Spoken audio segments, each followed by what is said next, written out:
नमस्कार दोस्तों। आज की कहानी है अपने आप को भी बदलना चाहिए। आज प्रतिभा ने किचन के सारे काम खत्म कर लिए, सबका नाश्ता भी बना दिया, लेकिन निसी अभी तक उठकर कमरे से बाहर नहीं आई थी। जबकि रोज निसी किचन में खटर पटर की आवाज़ सुनकर आ जाती थी।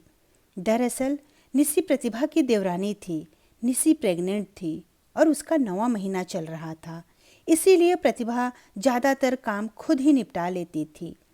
फिर प्रतिभा निसी को आवाज़ लगाते हुए उसके कमरे में गई तो देखा निसी बेचैन सी लग रही थी। क्या हुआ निसी? भाभी, लगता है लेबर पेन शुरू हो गया है, बहुत दर्द हो रहा है।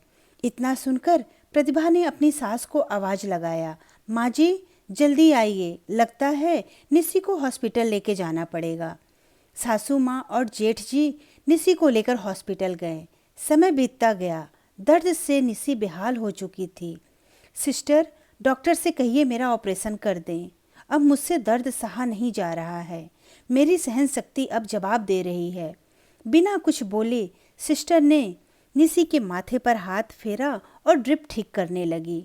सिस्टर को चुप देख निसी रोने लगी, असहाय सी दर्द से बेहाल थी। सुनिए आंटी जी, आपकी बहू के नॉर्मल डिलीवरी के चांस कम लग रहे हैं।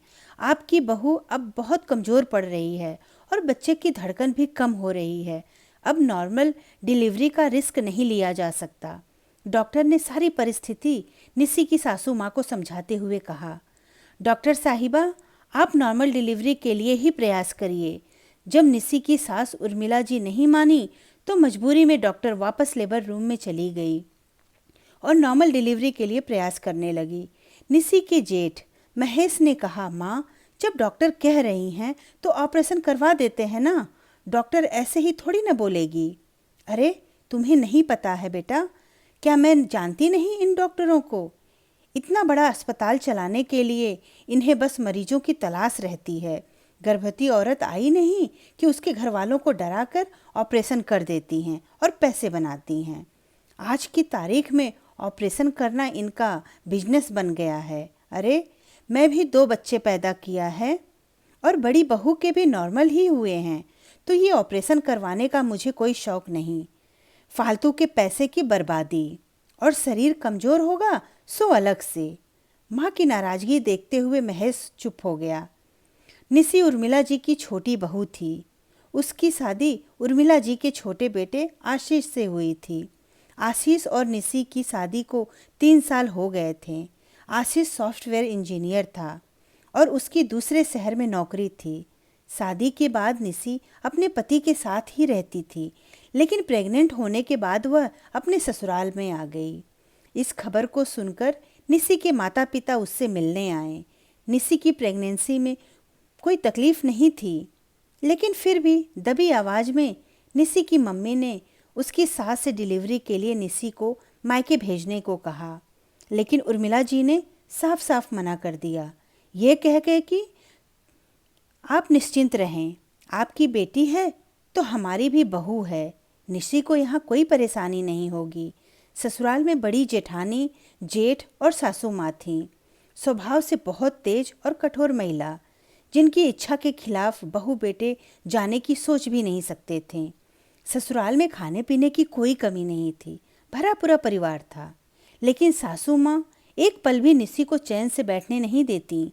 चलती फिरती रहा करो और घर के काम भी करती रहा करो।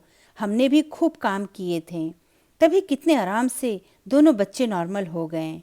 हर बार निसी को अपना ही उदाहरण देती रहती उर्मिला जी। शुरू में तो निसी काम कर लेती, लेकिन बाद के महीनों में निसी से काम होता ही नहीं था। थकावट इतनी हो जाती थी कि कुछ खाने की भी इच्छा नहीं होती। लेकिन उर्मिला जी को कोई फर्क नहीं पड़ता था। समय पे आराम ना करने और खाने पीने का ध्यान ना रखने के कारण निसी कमज़ोर हो गई थी और अब तो समय बीतता जा रहा था। दर्द की वजह से निसी बेहोश सी होने लगी थी। महेश को अपनी माँ का निर्णय बिल्कुल अच्छा नहीं लग रहा था, लेकिन माँ के आगे किसी की चलती ही नहीं थी। कुछ देर बाद महेश आशीष को फ़ोन लगाकर सारी स्थिति बता दी। बड़े भाई की बात सुन आशीष उसी वक्त घर के लिए निकल पड़ा। क्योंकि शहर घर से काफ़ी दूर था तो आने में टाइम लग रहा था। इधर अस्पताल में डॉक्टर और नर्स के बहुत प्रयास के बाद वैक्यूम की मदद से निसी ने एक बच्ची को जन्म दिया। फिर नर्स बाहर आई और महेश से बोली, देखिए बच्ची की धड़कन बहुत कम है, हमारे अस्पताल में बच्चों की नर्सरी नहीं है, आप तुरंत बच्चों के अस्पताल में लेकर जाकर भर्ती करवाएं। नर्स की बात सुन महेश घबरा उठा, बच्ची को हाथ में ले लिया, फूल सी प्यारी गुड़िया को सीने से लगा भागा। तुरंत बच्ची को भर्ती कर लिया गया, लेकिन वहाँ डॉक्टर ने साफ साफ कह दिया, बच्ची की हार्ट बीट बहुत कम है, कुछ कह नहीं सकते। वहाँ अस्पताल में कमज़ोर निसी बेहोश थी और दूसरी तरफ नन्ही सी जान अपनी सांसों से लड़ रही थी। और दूसरे दिन एकदम सुबह आशीष भी अस्पताल पहुँच गया। भैया मेरी बेटी कैसी है? बस इतना सुनकर महेश आशीष को गले से लगाकर बिलख कर रोने लगा और बोले, माफ़ कर दो छोटे, नहीं बचा पाया मैं उसको। इधर पूरे 2 दिन बाद निसी को होश आया। अरे आशीष आप कब आए? देखा आपने हमारे बच्चे को, बेटा हुआ कि बेटी? इतना पूछकर निसी बेचैन नज़रों से इधर उधर देखने लगी।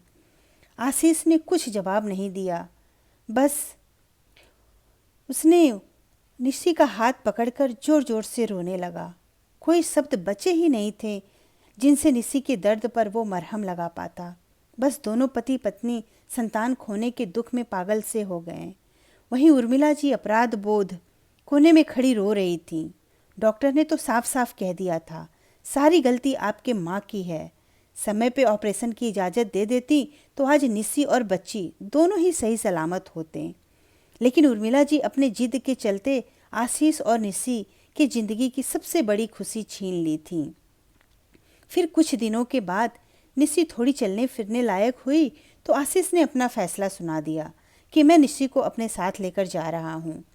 पर उर्मिला जी दबी आवाज़ में बोली, थोड़े दिन रहने देता, निसी बहुत कमज़ोर है अभी। इतना सुनकर आशीष का धैर्य जवाब दे गया और बोल पड़ा, आज आपके कारण हम दोनों ने अपनी बच्ची खो दी है, आपके जिद की वजह से।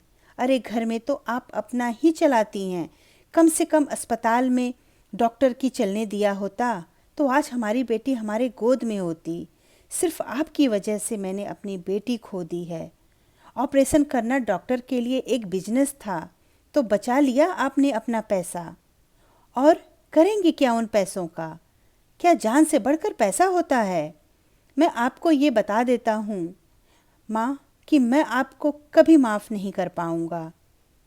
आपको भैया ने भी समझाया था लेकिन आप उनकी बात भी नहीं मानी और फिर आशीष निसी को लेकर शहर चला गया। उर्मिला जी को अपनी गलती का एहसास बखूबी था। इतना सब कुछ हो जाएगा उन्होंने बिल्कुल अंदेशा ही नहीं था। अपनी नासमझी की वजह से जीवन भर पश्चाताप करेंगी। समय और परिस्थितियों के हिसाब से अपने आप को बदलना चाहिए। धन्यवाद दोस्तों। मेरी कहानी अच्छी लगी तो सब्सक्राइब ज़रूर करिएगा।